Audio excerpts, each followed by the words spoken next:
este aguço de amor a ponto de enviar o seu filho. Ele enviou o seu único filho, o unigênito Filho de Deus, para que se tornasse o primogênito. Foi uma semeadura extraordinária. Ele deu o seu melhor para nos tornarmos melhores nele.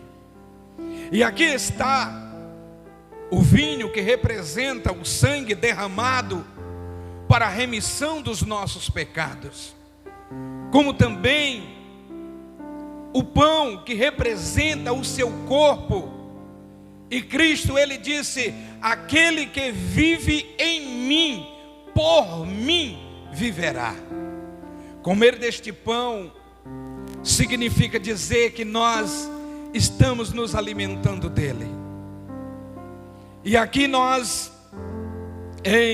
na primeira carta de Paulo aos Coríntios, no capítulo 11, nós vemos algo assim de modo extraordinário, aonde o apóstolo Paulo traz a memória de uma igreja que estava como que, da maneira que eles estavam fazendo, era como que está perdendo os valores desta singularidade.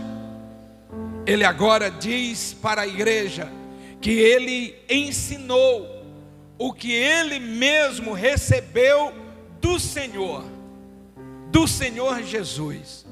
Ele não passou de forma diferente, não foi terceirizado o ensino que ele passou, porque ele mesmo recebeu do Senhor de como deveria se proceder para que assim estivéssemos verdadeiramente testemunhando desta comunhão com o Senhor.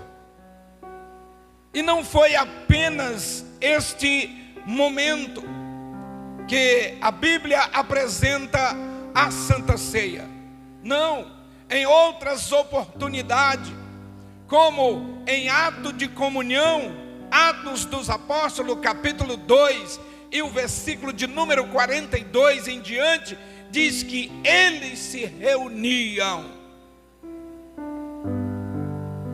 E nesta reunião havia temor. O propósito era partir o pão, pois ambos estavam em comunhão com o Senhor. Este momento é para representarmos e declararmos a comunhão que nós temos com Ele.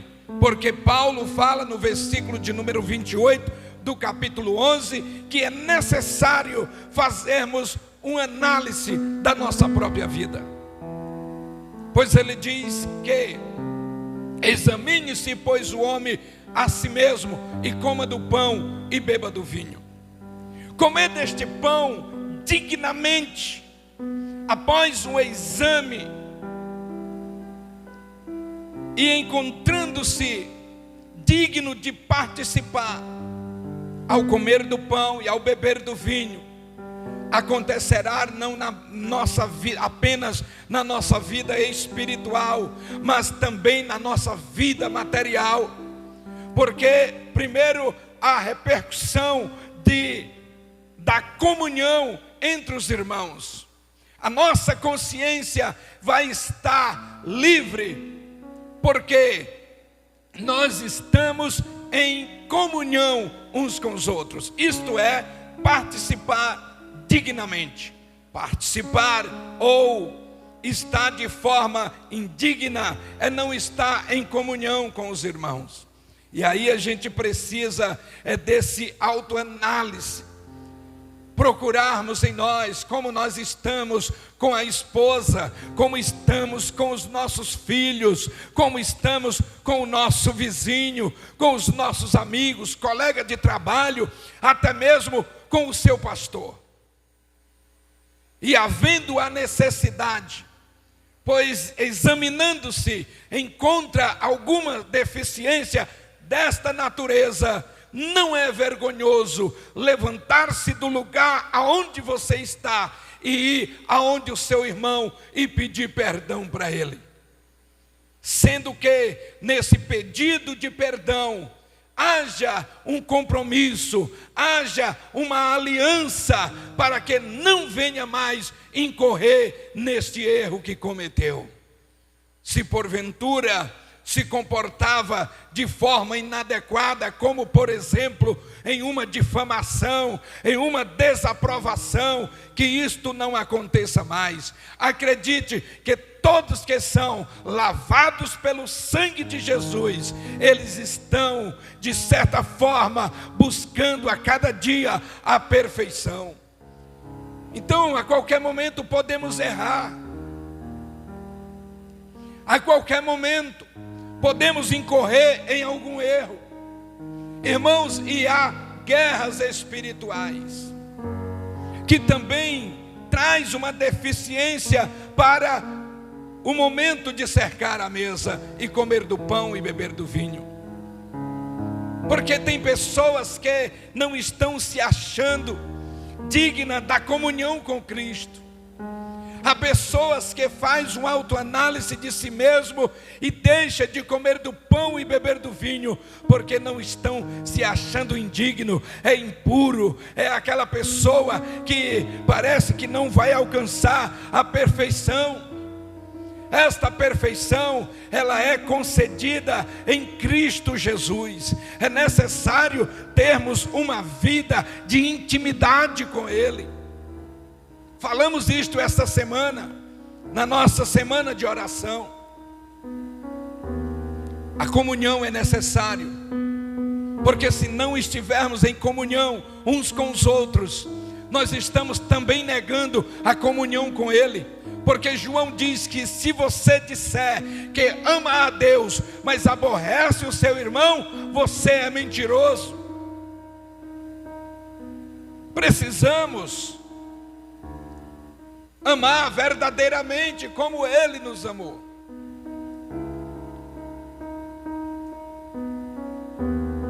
Porque às vezes a gente deixa de amar o nosso próximo, o nosso irmão, por conta das imperfeições dele. E quando Cristo, a palavra de Deus, nos orienta para que devemos amar o nosso próximo como Ele nos amou, é porque Ele está dizendo: vocês eram impuros, vocês eram cheios de defeitos, e Ele mesmo assim vos amou. Ele vos deu graça, Ele se agradou de vocês e perdoou os vossos pecados. E aí, por que a gente não amar uma pessoa que está ainda em busca da perfeição? Então esse é o ato de comunhão, um ato que nos habilita para comermos do pão e bebermos do vinho. Como também a pureza. Paulo diz no capítulo 10 e o versículo de número 21, ele diz: não podeis beber o cálice do Senhor e o cálice dos demônios, não podeis ser participante da mesa do Senhor e da mesa dos demônios. Esse é o versículo de número 21 do capítulo 10 da primeira carta de Paulo aos Coríntios. Não pode ser participante da mesa do Senhor e da mesa dos demônios.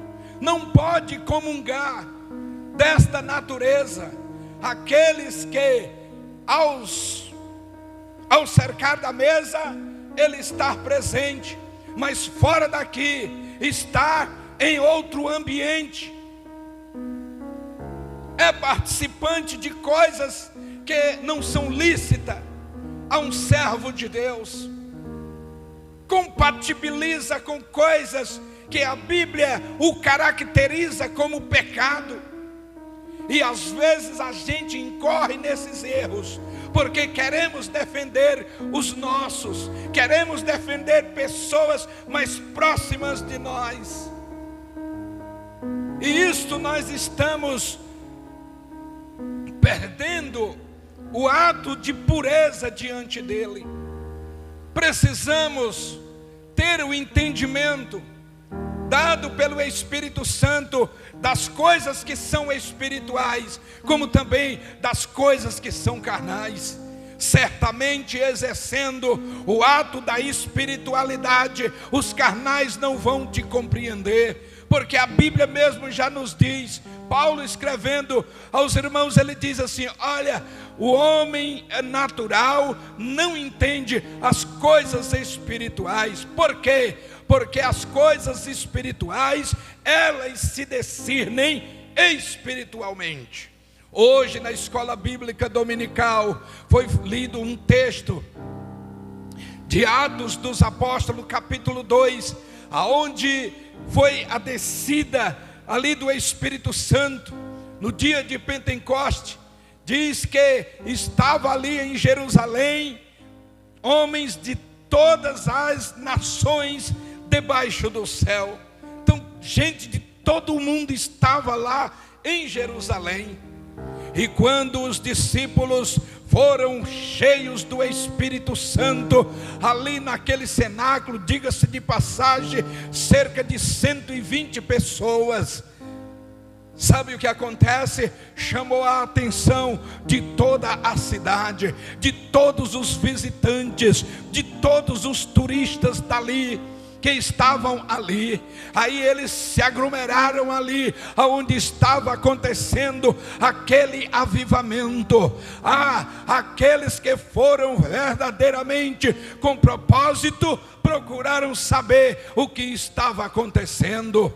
Mas os que foram sem propósito, simplesmente para estar presente ali, foram simplesmente porque quem sabe até em um ato de religiosidade, eles desdenhavam dos discípulos que estavam cheios do Espírito Santo, chegando até a dizer que eles estavam bêbados, que eles estavam cheios de vinho.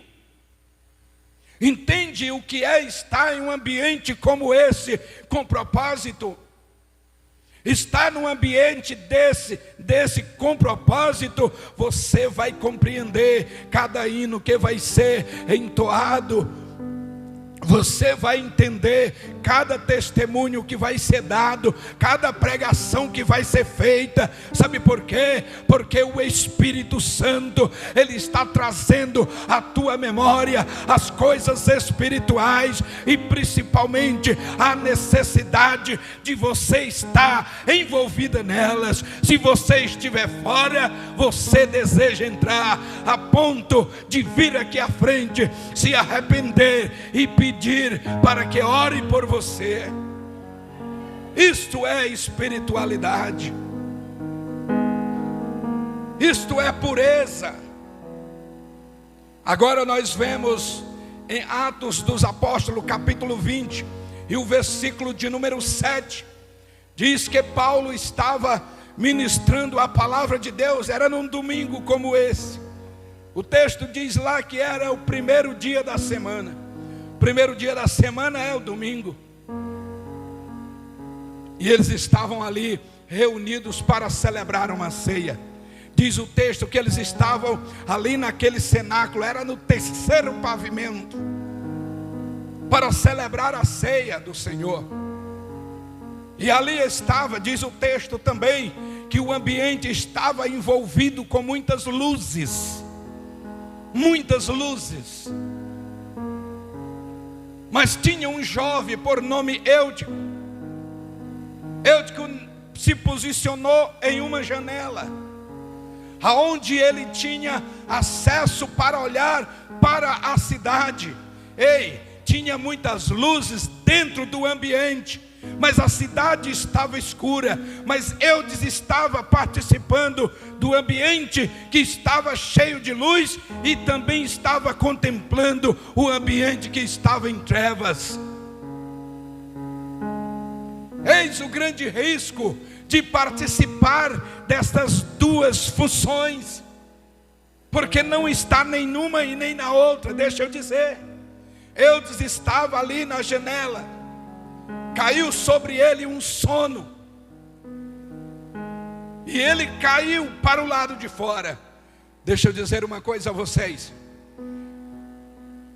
A pessoa sempre vai cair para o lado que ele estiver mais envolvido.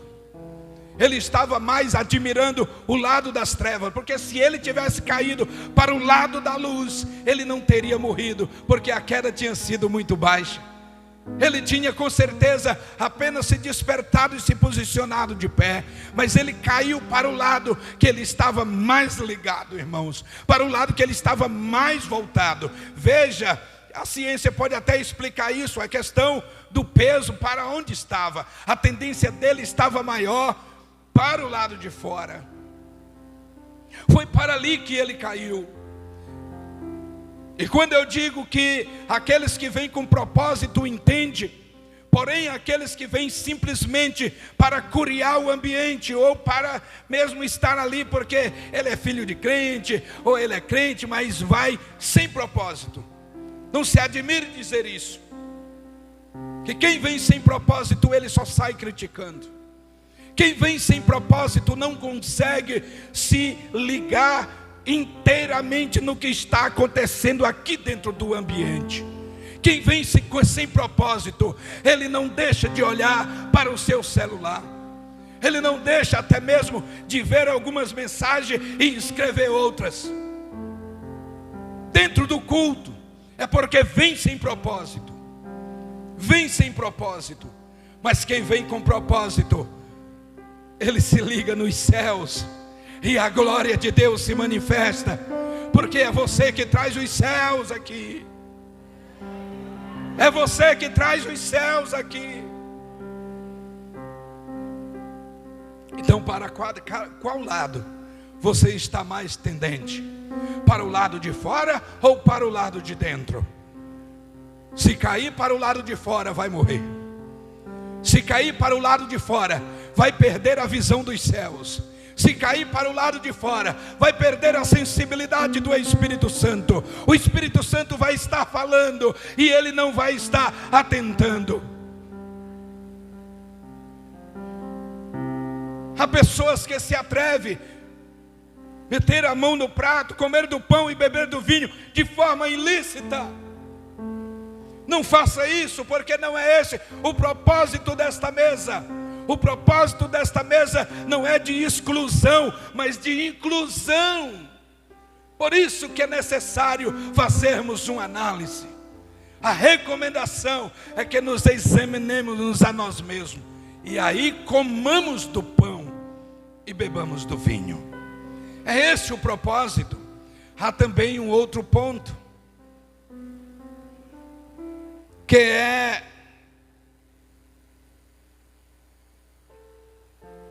a questão ainda da pureza. Atos dos Apóstolos, capítulo 5. Sabe, a Bíblia, ela se envolve, ou ela está presente em todas as áreas da nossa vida. E não pense que a gente serve a Deus numa parte e a Deus em outra. Não. Não pense que a liberdade que Ele quer em nós é apenas na nossa vida espiritual. Na nossa vida conjugal, matrimonial, ou até mesmo na nossa vida profissional, não tem nada a ver. Tem tudo a ver. Perdão. Porque aonde estivermos, somos luz do mundo. O mundo está olhando para nós. E não se acende uma lâmpada e bota debaixo da mesa, mas se procura um lugar mais alto, para que ela esteja iluminando todos que estão à sua volta. Atos dos Apóstolos, capítulo 5. Nós vemos um casal que foram infelizes nas suas decisões. Safira e Ananias. Eles, para se apresentarem bem, eles venderam a sua propriedade, reteram metade do que tinha vendido e foram aos apóstolos. E chegando lá, mentiram, dizendo: aqui está todo o valor que foi adquirido na nossa propriedade. Imediatamente o Espírito Santo fala ao entendimento de Pedro, dizendo: não foi esse. Pedro se reporta ao Ananias e diz: por que mentes ao Espírito Santo? O grande problema é que as pessoas olham para o seu líder e acham que é simplesmente aquele homem que ele está vendo. E às vezes desprezam, e por conta disso tentam ludibriá-lo com mentiras, achando que tudo que ele fala vai ser acreditado, achando que tudo que ele falar vai ser aceito, porque não tem ninguém que esteja ali para dizer que não é verdade. Pode não ter uma pessoa física, mas há o Espírito Santo que imediatamente traz a revelação. Imediatamente. Então tenhamos cuidado, nos portemos de forma digna diante do Senhor, porque isso também tem tudo a ver. Pessoas que são infiéis na sua vida financeira, no que se diz respeito às contribuições na casa de Deus, para que ninguém saiba o salário que ele ganha. Porque é fácil de saber quanto o contribuinte ganha, né? Assim como a Receita Federal sabe. E isto está de forma inadequada para comer do pão, porque isso também faz parte da vida de um homem e de uma mulher espiritual. Você não serve a Deus por metade, você serve por um todo. O apóstolo Pedro volta-se para aquele homem e diz: por que você mente ao Espírito Santo? Não sabes tu que o que tu adquiriu é teu, tu dá se tu quiser. Então sejamos verdadeiros quando se trata das coisas espirituais, e principalmente envolvendo um homem de Deus. Cuidado, porque a prosperidade que você possa estar tendo e você quer esconder dos seus amigos e dos seus, isso pode ser tirado de você. Isto pode ser tirado. Isso neutraliza as copiosas bênçãos do Senhor sobre a sua vida. Mas interrompe mesmo. O caso de Ananias foi a sua própria vida foi ceifada, porque ele mentiu. Ele mentiu. Ele não estava apto. Possa que não haja morte física, mas acontece a morte espiritual, quando se come do pão e bebe do vinho de forma indigna. E nós não cansamos de falar isso, porque avisar está sobre as nossas responsabilidades. Agora o obedecer é sobre você.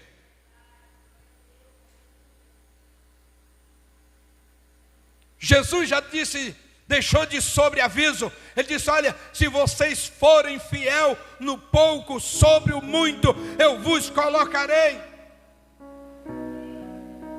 Deus, Ele é fiel. E aqui Ele não está trazendo uma alerta condenatória.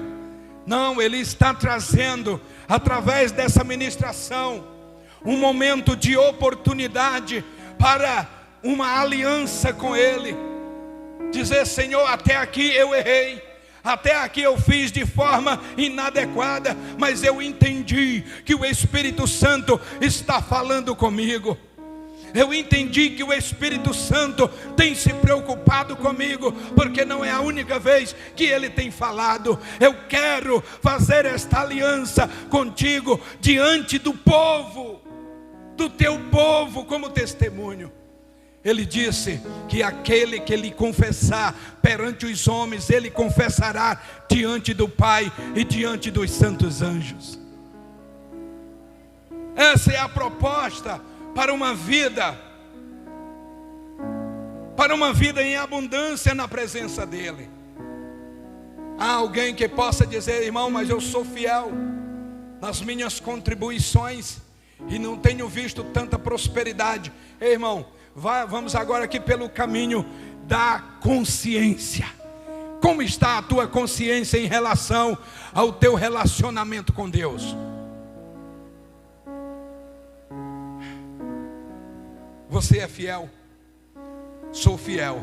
Então eu acredito que essa mensagem aqui, ela está vindo a você como confirmação de que os que são fiéis serão abençoados, serão alcançados dia após dia com a misericórdia dEle. A tua consciência não te acusa, mas quando pelo contrário, não precisa nenhuma mensagem, você sempre está se acusando. Rapaz, realmente estou sendo infiel, realmente não estou agindo como a palavra de Deus diz, como a Bíblia Sagrada orienta.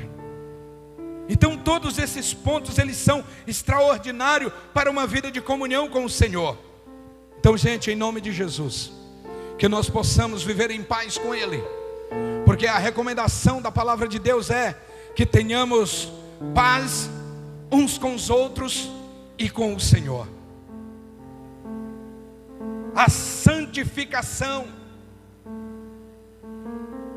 porque sem a santificação ninguém verá o Senhor. Ninguém. Estamos sendo fiéis, estamos sendo correspondendo o compromisso com o Senhor em todas as áreas da nossa vida. É o que precisamos, irmãos, é fazermos esse análise da nossa vida. No livro de Amós, apresentamos também essa semana, no capítulo 7, aonde o Senhor, Ele decreta uma destruição para Israel, e há ali um intercessor que é Amós. Amós diz: Senhor, ele é tão pequeno, ele não vai suportar isso, como ele vai se levantar? E o Senhor disse: eu, por conta da tua intercessão, eu vou retirar essa destruição que eu anunciei para ele.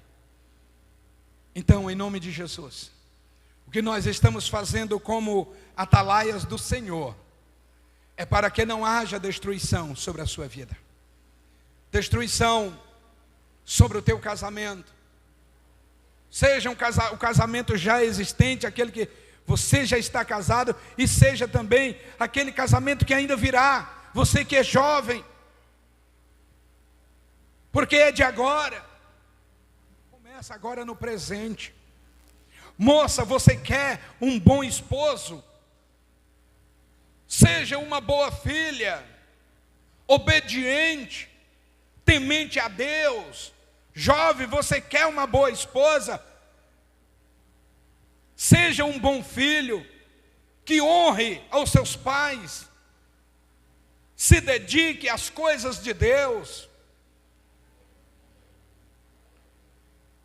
O tema das nossas festividades por todo o decorrer desse ano, que realmente é os trabalhos de intercessão, é baseado em Salmo 73, e precisamente no versículo de número 17, aonde o salmista vem trazendo todo um relato dele mesmo. Ele não está falando do seu amigo, porque a gente tem facilidade para dizer: fulano de Deus, fulano de tal não serve a Deus. Muito bem, porque ele é isso, ele é aquilo, ele faz isso, ele faz assim, não é isso? A gente tem facilidade para isso, irmãos. Mas aqui o Salmo 73, ele não está falando do seu amigo, ele não está falando do seu vizinho, não está falando do seu pastor, ele está falando dele. Ele diz: por pouco eu não me desviei. Por quê? Porque eu estava olhando para os ímpios. Eu estava olhando para os ímpios, e tem muita gente olhando para os ímpios e absorvendo, trazendo para si as suas impiedades. E como estão indo as nossas irmãs? Como elas estão indo para as academias? Do jeito daquelas?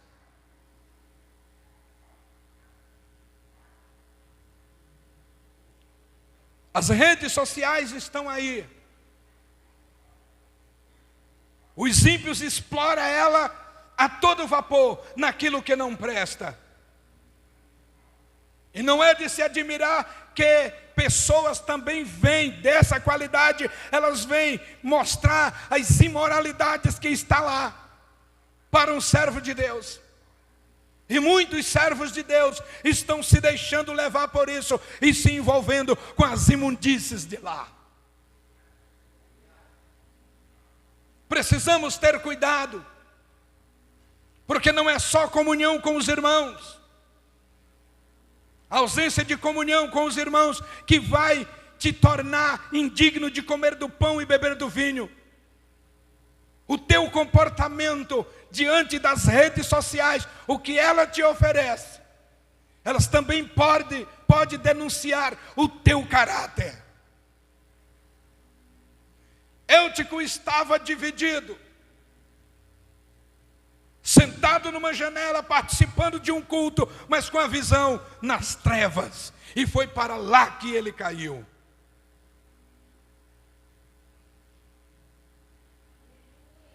Se o homem é viciado em pornografia, não vai aparecer outra coisa no celular dele. É só isso.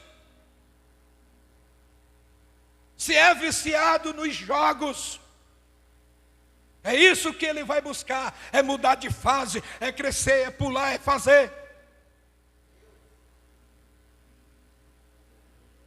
Mas é isso que gera condenação. E aí chega, come do pão e bebe do vinho para a sua própria condenação, como diz o apóstolo Paulo. Que não é esse o propósito de cercarmos esta mesa. Como já disse, ela não é da exclusão, ela é da inclusão. Ela é aquela que diz: filho meu, dá-me o teu coração. Porque é no coração, do coração, que procede os caminhos da vida. Salomão, com essa experiência, ele diz assim: de tudo que tu tens que guardar, guarda o teu coração, porque é dele que procede as saídas da vida. Não se iluda achando que teu pastor não sabe, que na verdade não sabe mesmo. Mas aquele que te chamou, aquele que te escolheu. Gente, ser escolhido por mim é uma coisa, mas ser escolhido por ele, gente, é incomparável. É incomparável. Você não consegue se libertar disso? Procure ajuda. Não tenha medo. Seja sincero. Procure o seu pastor. Converse com ele. Ele vai ter uma palavra para você. Do céu. Do céu.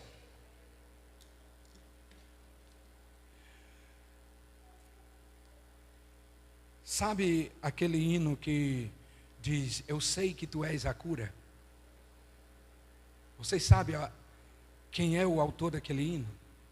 É um pastor norte-americano, que ele cantava. Ele compôs esse hino. Sabe a origem deste hino? O que trouxe foi convicção de fé, por conta de uma malignidade que tinha dentro dele. Não era no corpo, era na alma. Mas mesmo assim ele não desistiu de buscar a Deus. E ele cantava: eu sei que tu és a cura. Eu sei que tu és a cura. E ele não abandonou o Senhor.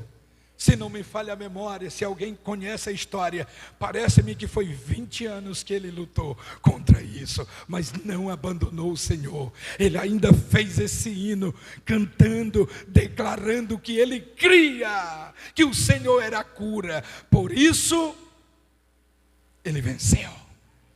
Ele venceu. E o hino ainda hoje está aí.